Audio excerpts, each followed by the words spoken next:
welcome back to Ponniyin Selvan audiobook. Let's continue the story from the previous episode. You don't need to be a clairvoyant to figure out an obvious truth like that. All are going to Kadambur tonight. Really? Yes, I'm surprised that you don't know. This elephant, palanquin, horses and the paraphernalia belong to the Kadambur palace. They have come here to receive the senior Parvetarayar and take him to Kadambur. Vandiyadevan was lost in thought. One did not get a chance to stay with the great Parvetarayar under the same roof every day. This would be a lifetime opportunity to meet the great warrior and get his acquaintance. But the encounter he had with Parvetarayar's men had left a bitter aftertaste in his heart. Can you do me a favor, Thambi? Arvarkaryan almost begged. Me? Doing a favor to you? Impossible. I'm after all a newcomer to this place. I'll ask only the possible. Can you take me to the Kadambur palace tonight? Why should I? Any Saiva sage is coming there?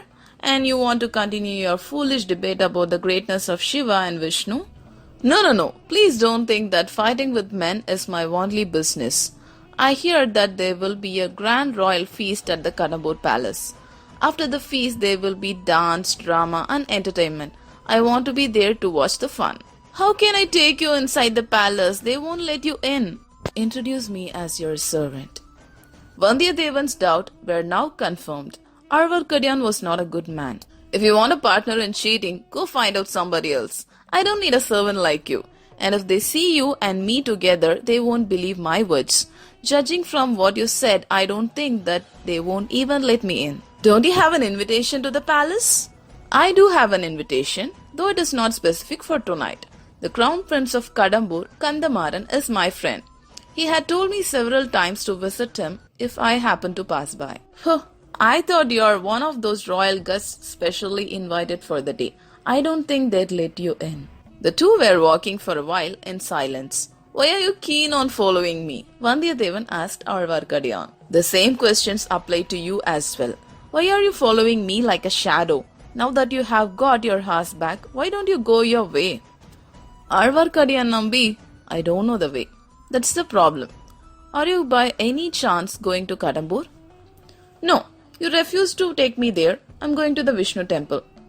You mean Veeranarayana Perumal temple? Yes, I also want to go to the temple. I thought you won't come to a Vishnu temple. Do you know that there is a priest called Iswaramurthy who is serving the Lord here? He's a great soul. Yes, I have heard of him. The place looks crowded. Is this a special day for Vaishnavites? Yes, it is. Today is Andal's birthday, the lady saint who married the Lord himself, one among the 12 Arvas. Added to that, 18th of Adi, the Tamil month, is also a festival here. That's a reason for the crowd. The two had now reached the outer gates of the huge Vishnu temple. Parantaka Choran I was the grandson of Vijayalaya Choran. He conquered Madurai and Sri Lanka, and the title, the Lion Who Vanquished Madurai and Lanka, was conferred on him. He was the one who laid the foundation for the mighty Chora Empire. He built a golden roof for the famous Nataraja temple at Chidambaram.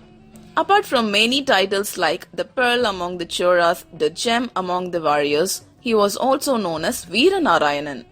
In his time, the Rashtrakuta kings were very powerful in the north. Parantaka feared that they might invade his kingdom from Manyaketa, a place in the present-day Maharashtra. Therefore, he stationed a large army in Thirumanai-Padi, which was headed by his first son, Rajadityan. There was no real war. There was only an apprehension of it. The soldiers did not have anything to do all day. How long can you keep a few thousands of war-hungry men idle on a peaceful town? Prince Rajadityan was constantly thinking of the possible ways in which the enormous military manpower can be mobilized for some productive purpose. The waters of river Kolrun, also known as North Kaveri, was not dammed or blocked on its way and was wasted into the sea. The prince made his soldiers construct a huge reservoir to store the water of Kolrun, and he named it the Veeranarayana Lake in honor of his father. He established a city called Veeranarayanapuram on the banks of the lake. He also built a Vishnu temple there. Vishnu temples were known as Vishnugraham in Sanskrit in those days. They were called Venagaram in Tamil. Does not the great Lord Sriman Narayana sleep on the sea of milk for all eternity? So it was a tradition in those days to build a temple for the Lord near a large water body. Prince Rajadityan honored the tradition. The preceding deity was known as Veeranarayana Perumal. It was only into that historic temple that Vandiyathevan and Arvarkadiyan enter on that auspicious day. As soon as they reached the Sanctum Sanctorum, Arvarkadiyan started to sing some of the compositions of Andal. And then he sang from Nammalvar's Thiruvaimozhi. Okay buddies, let me take some break. Stay tuned for the next episode and thanks for listening.